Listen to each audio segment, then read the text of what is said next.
Come closer, dear. This one is about a man named John. John was 43 years old. He lived alone in a house on Mercer Street in a small town called Woodsbury. 3 bedrooms, a yard gone to seed, a kitchen that smelled like takeout and stale coffee. His wife had left 2 years ago, taking the 2 boys with her. John kept the house. He should not have kept the house. Humans do that, you know. They cling to the places that hurt them and call it strength. They sit in the wreckage of their own lives and feel things deeply, constantly, uselessly. Pain, guilt, longing. They think it matters. It does not matter. But something else found it very useful indeed. The house on Mercer Street had been through other families before John, other arguments, other silences, other people sitting alone in rooms feeling things that served no purpose whatsoever. Something had been living in that house a long time, feeding, quietly, on whatever was available. John had so much available. He was practically an invitation. It started small, his coffee mug on a Tuesday, left side of the table, always the left side, 20 years of habit. It was on the right. He stared at it, put it back, left the room. It was on the right again when he returned. That night, he heard his name.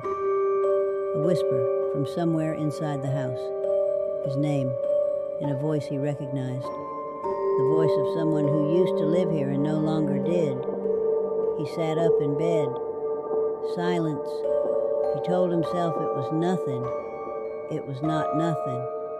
The shadows were wrong by the end of the first week. The corner of his bedroom held a shadow with no source. John's mind kept finding it and refusing it, the way human minds do when they encounter something they are not equipped to understand. They look away, they explain, they go back to sleep. The shadow did not care whether John looked at it or not. It simply grew, night by night, fed by the quiet electricity of a man lying awake in the dark, thinking about everything he had lost. Humans generate so much energy when they suffer. Quite remarkable, really. He called his children every Thursday. John sat at the kitchen table and talked to his youngest about a drawing, a house, a son, 4 figures in the yard. He smiled the careful smile of a man managing his own face. He did not see what was behind him, growing. It found his love for those children particularly rich, that specific human ache, wanting to be somewhere you're not, wanting to undo what cannot be undone. Delicious. Humans really are extraordinary creatures in their capacity for pointless suffering. On Saturday, the house was rearranged, not dramatically, just shifted. Chairs moved, the coat rack 3 feet left, the photograph of his boys turned to face the wall. John stood in the middle of his living room and shook. He had held himself together through the divorce, through the custody arrangement, through all of it. But this he could not explain. And humans, dear, are absolutely destroyed by things they cannot explain. He saw it in the mirror on Sunday, a shape in the doorway behind him, too tall, too narrow, head slightly wrong. He spun around, nothing. Looked back at the mirror, empty doorway. He gripped the sink, told himself, grief does this, exhaustion does this. There's nothing in this house. He looked up one more time. The shape was back, closer.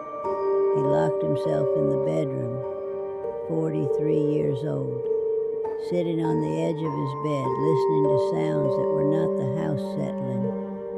A slow dragging from the hallway, a whisper with the rhythm of an old argument, something said over and over to someone who would not listen. Outside his door, the house breathed. By the 3rd week, he had stopped eating properly, stopped sleeping, stopped answering his phone. The hollows under his eyes deepened. His clothes hung wrong. The warmth he kept saved for his boys, that small protected thing, was going. The house was taking it. Not cruelly, not with malice. The way a fire takes wood, simply because that is what fire does. And the shadows grew darker, and the whispers grew clearer, and whatever lived in the walls of the house on Mercer Street grew very, very comfortable. He stood up. His legs barely held him. The shadow surged, filling the living room, the hallway, every corner at once, and John ran, not toward the front door. The front door was already dark, already gone. He ran toward the bedroom, hit the door, slammed it behind him, and pressed his back against it. The shadow hit it like a wave. The wood buckled, cracked. Darkness seeped through the gap at the bottom, black tendrils reaching across the floor toward his feet. His phone slipped from his hand, hit the floor face down, screen dark. His son's voice, gone, just like that. The door splintered. He did not think. He grabbed the chair by the desk and threw it through the bedroom window and went through after it. Glass and cold air and the drop to the grass below, and hit the ground hard and rolled and came up running. Behind him, through the broken window, the bedroom filled with dark. The shadow did not follow. It stopped at the window frame, the way something stops when it cannot follow, not from mercy, but from limitation. It lived in that house. It needed that house. John ran.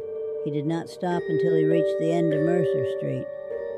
He stood at the end of the street and looked back. The house was dark, all the windows black, the bedroom window broken, curtains moving in the cold air. His hands were cut from the glass, his knees from the fall. He stood in his socks on the cold pavement of Woodsbury and breathed, and the house looked back at him and waited. John got out. That surprised me. They do not usually get out once it has gone that far. But he went through the window. The window. Humans. Inconvenient creatures. Every last one. I'll be right here when you come back. In my chair, where I always am.